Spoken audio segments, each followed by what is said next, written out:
Good evening, my friends, and welcome to another edition of Chris's Occult Corner. We're reading again tonight from the Physics of Consciousness, and I'm almost done. It's about 247 pages, 227, and finally, I've gotten a bit of this, but this last paragraph that I've read really kind of hit home with me. So, in order to reach and understand consciousness, you pretty much have to meditate and have a disciplined meditative process, I guess you would say. So they're talking about, meditation and what it does in connection with consciousness and understanding consciousness. And a change of the orientation of the movement does not happen with the body only, but with all aspects of our existence in all dimensions, in feelings and in mind itself together. In feelings and in the mind itself, together with the knowledge that we do not move physically, but that nature creatively transforms itself in relation to us as conscious subjects. We realize that we do not move with our feelings either. They happen, shift, and we become perfectly aware of them independently of them. And for that very reason, we begin to experience them better and perfectly, clearly. The more we are aware of them, the more we are independent of feelings. Thus we see them in a clear light and understand them more deeply. All feelings happen around us as an awakened witness. Alright, I'm going to drop the phone here because my hand was not gripping it quite right with my arthritis.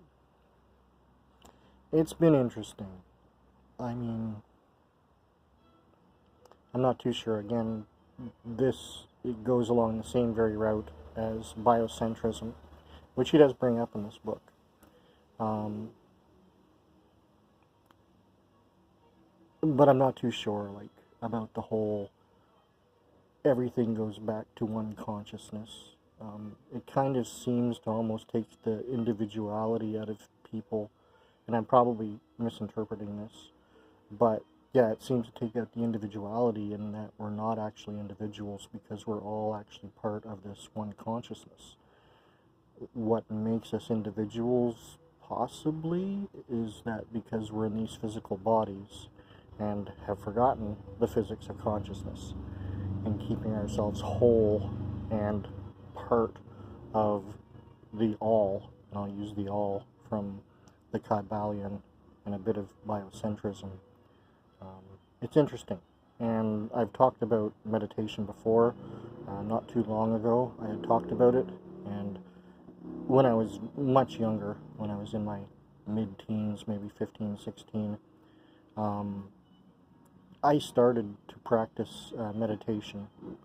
I had a lot of anxiety and stress, and I was trying to find some way to ground myself, and got pretty decent at it, but it's been something that I've been trying to get back to with discipline and practice, but my mind is so busy, and I would have thought, my mind would be calmer now than when I was a child. You're not as focused when you're that young, but it did seem I was actually more focused when I was younger than I am right now, because again, I'm having a real hard time getting back to the meditation that I did when I was young.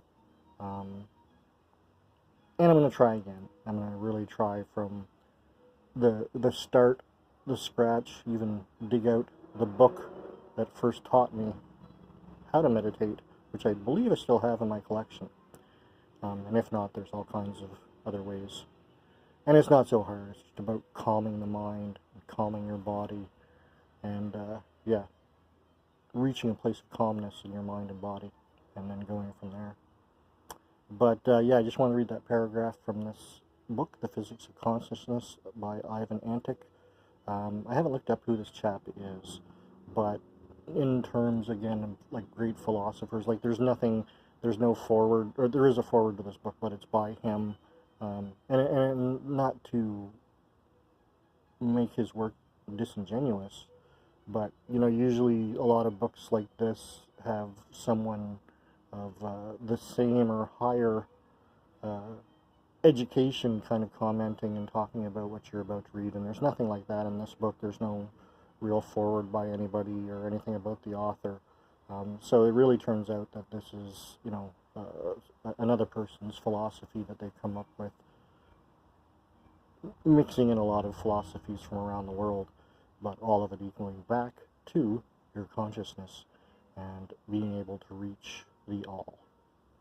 Thank you so much for watching. Please subscribe, like, and share this video. It would be so much appreciated.